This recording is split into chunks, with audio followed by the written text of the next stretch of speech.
Hello, members of my cohort. First, want to start off by saying this is Suzanne, and I miss you all. I look forward to seeing all of your different presentations.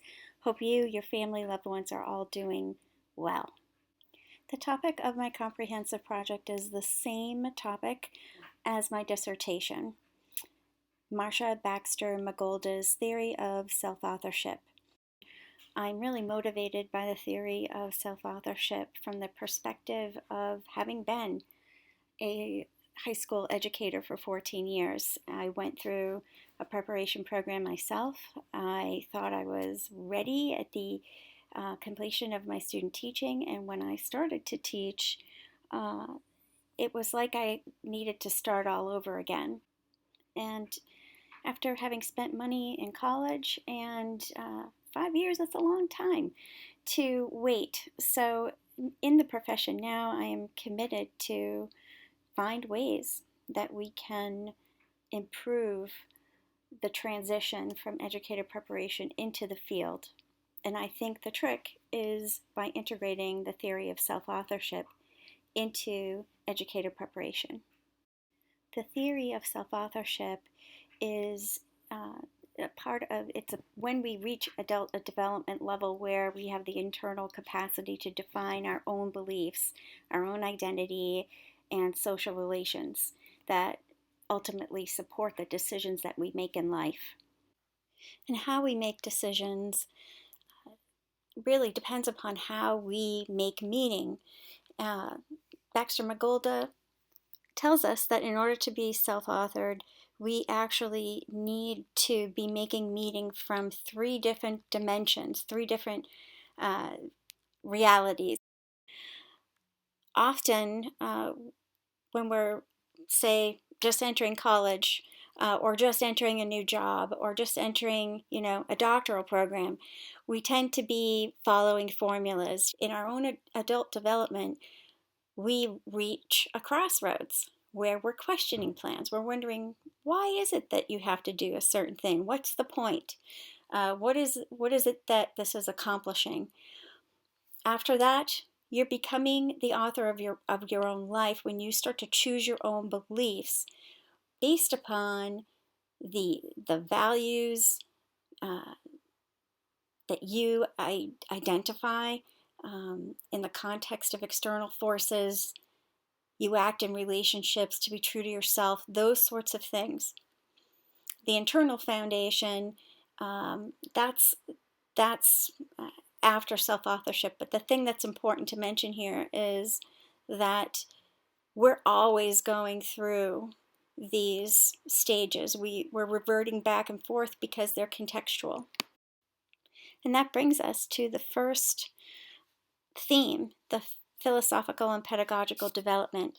The deliverable here is going to be a white paper discussing why then is self-authorship so important, especially if it is this fluid process. How is it that it could help a beginning educator, and how could it help teacher educators help prepare future teachers? Currently, I'm considering a title or heading that likens our current processes as a kaleidoscope. We're looking through them and we're shifting the same image, the same reflected images, but just in different ways. And maybe it's time that we put the kaleidoscope down and that we're actually thinking about what it is that we're trying to do instead of only focusing on the process of how to do it. There are writing conventions to be considered when writing a white paper. I need to basically state the problems that I've just discussed and add an urgency to it so that it will capture the audience that I hope to capture. And I'm looking specifically at educator preparation, but also any education reform group or administration leaders in compulsory education. In the report, it literally speaks the same language as educators. A lot of the dilemmas that we face all the time, that we're trying to teach students to do something or to know something, but then we realize, no, it's actually trying to help them to be something using these acquired skills and tools. So how do you do that? An outline of my white paper has been attached at the end of the presentation. There is a link with more specifics on my white paper if you choose to take a look. For organizational development, I'm going to have a focus on designing a program revision. I used to be in charge of the Master of Arts in Teaching program at the former NHIA.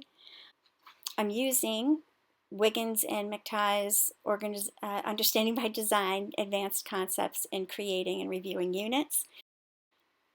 I have also aligned the professional learning outcomes with proficiencies stated in accessible terms. Understanding by design is incredibly helpful, especially when dealing with the forms that you must complete when you are making a proposal in higher ed curricular change. Usually there is a committee of some sort, and then the whole faculty needs to vote on it. First your division votes on it, then the curriculum committee, then the whole faculty. My third deliverable falls under the theme of educational leadership, and I will be implementing many of the plans that I've put together for the organizational leadership plan, as I previously described, and I will be putting them into place into a course. The course is going to be culminating fieldwork, which is student teaching, and it makes perfect sense. I will be using questions like the ones that are shown in this slide. They were developed as part of a career decision-making survey that was part of a Women in Information Technology research team, and they were actually part of this survey was used to measure development of self-authorship in their study. The thing that is pretty exceptional is that the study provides typical answers that fall within the first 3 stages of adult development leading to self-authorship.